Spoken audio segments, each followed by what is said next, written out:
William Walker Atkinson's The New Psychology, Its Message, Principles, and Practice. Chapter 7 was Impressions. This is Chapter 8, Perception.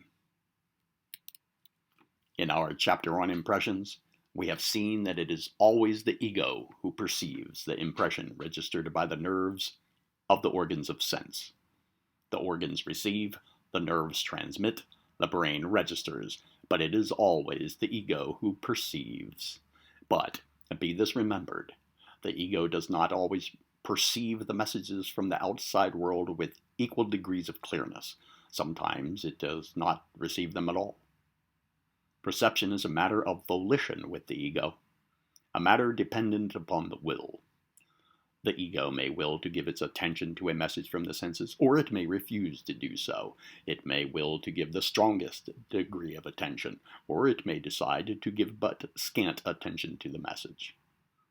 At first, this may seem to be an extreme statement, and it may seem difficult to believe that a man possessing the normal sense of hearing could escape hearing the report of a gun, whether he willed to do so or not. It is true that in ordinary instances, providing the will offers no obstacle, the amount of voluntary attention requisite for perceiving the sound of the report of a gun would be very small, so small as to be almost worthy of the name of involuntary attention. But, on the other hand, there are instances of men who were so concentrated on other tasks that they failed to hear the noise of the cannon of a whole army, and only realized that a battle had occurred in the neighborhood after it was all over. In the same way, men have failed to feel a severe wound by reason of concentrated attention being directed elsewhere. And it is a well-proven psychological fact that there have been men who were able to inhibit pain by an effort of the will. The attention is a matter of the employment of the will of the ego. Interests attracts the attention, and relieves the will of much of its work in the direction of holding the attention upon the object or idea. The art of attention may be cultivated by practice, under the direction of the will. All the authorities upon psychology, old and new, agree upon the importance of the cultivation of the attention in the direction of perception. The better under control the attention is, the clearer the perception. And the clearer the perception, the deeper are the impressions received, and the greater their number and detail. As Kay says, the greater one's power of attention, the longer and more steadily he is able to fix it upon a subject, the better will he be able to follow out the same train of thought, and the greater will be the amount of success attending his labors. It is this power of attention, this power of keeping a particular object before the mind till he has thoroughly mastered it, that more than anything else distinguishes the man of genius from others. Indeed, it is said that possibly the most comprehensive definition of genius is the power of concentrating and prolonging the attention upon any one subject. Newton said, "I keep a subject continually before me, and wait till the first dawning opens slowly by little and little into a clear light." If I have made any improvements in the sciences, it is owing more to patient attention than to any other talent. Brodie said, "The mind that possesses the faculty of attention in the greatest degree of perfection will take cognizance of relations of which another mind has no perception."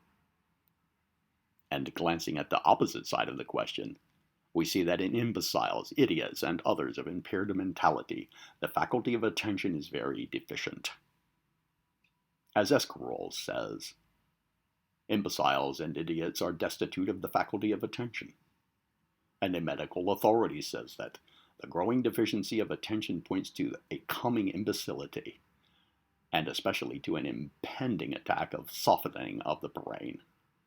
Attention, being dependent upon the direct use of the will, is the mark of a trained mind and strong individuality, the reverse being true of those deficient in this faculty.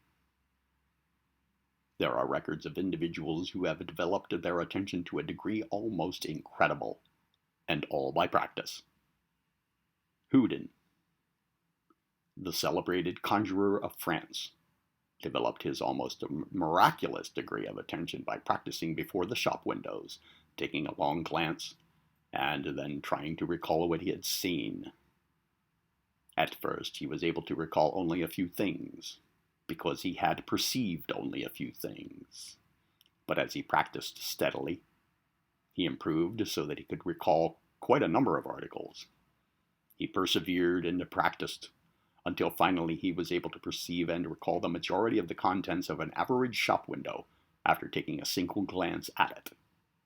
In explaining the process, Houdin said, "For instance, I can safely assert that a lady seeing another pass at full speed in a carriage will have had time to analyze her toilette from her bonnet to her shoes, and to be able to describe not only the fashion and the quality of the stuffs, but also to say whether the lace be real or only machine-made. I have known ladies to do this." Specialists in various lines have so trained their attention that they are able to see scores of minute details of an object in a hasty glance. A well-known college professor was said to be able to read a quarter page of an ordinary book at a single glance. Musicians take in a great number of bars to be played by a glance at the page of music. It is all a matter of interest, will, and practice. It is astonishing how little we perceive of the many things we see.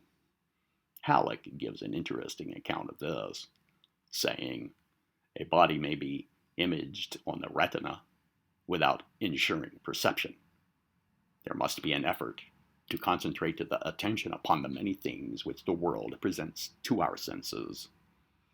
A man once said to the pupils of a large school, all of whom had often seen cows, "I should like to find out how many of you know whether a cow's ears are above, below, behind, or in front of her horns.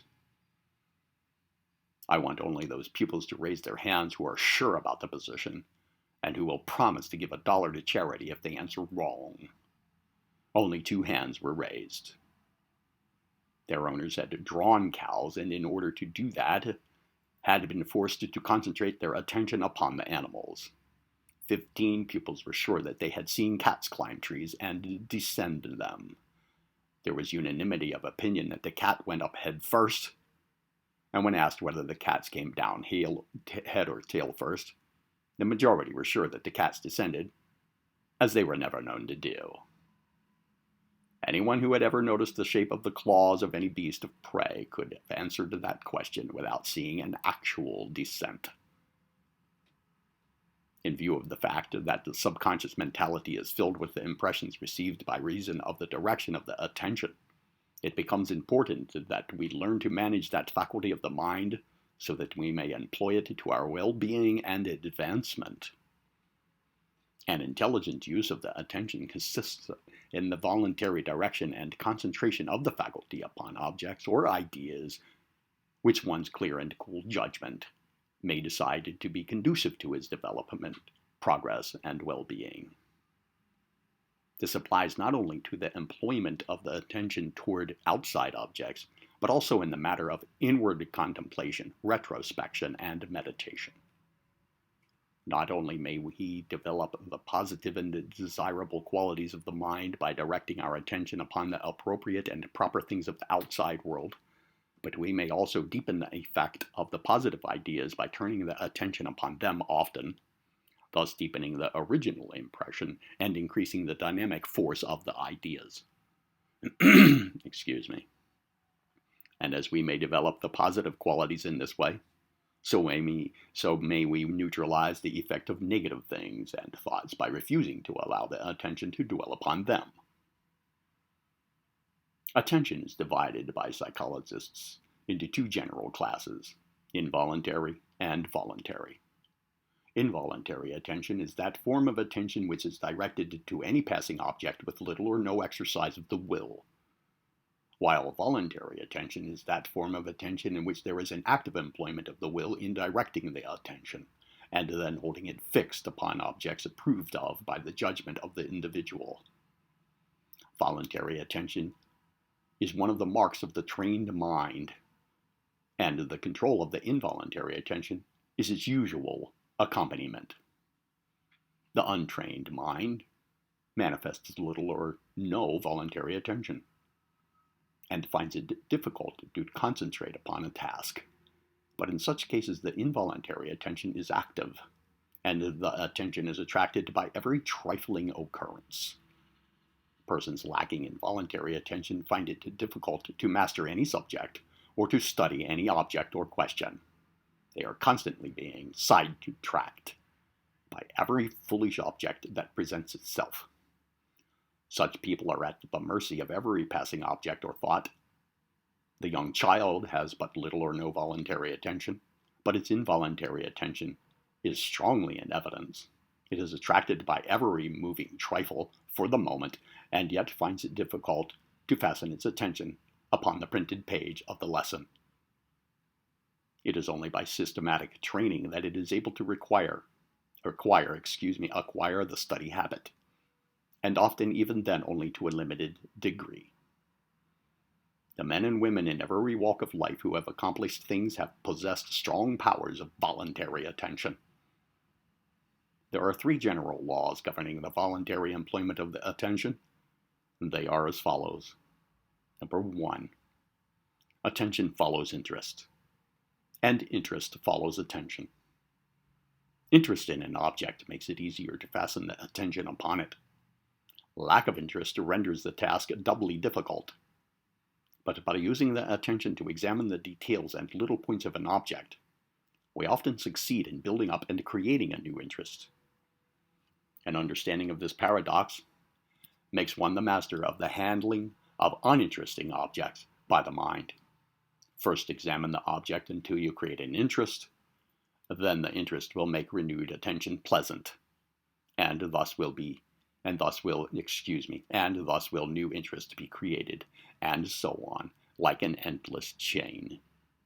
Number 2, attention diminishes in quality and degree unless the object varies in stimulus, or unless new qualities or attributes of interest are developed in it.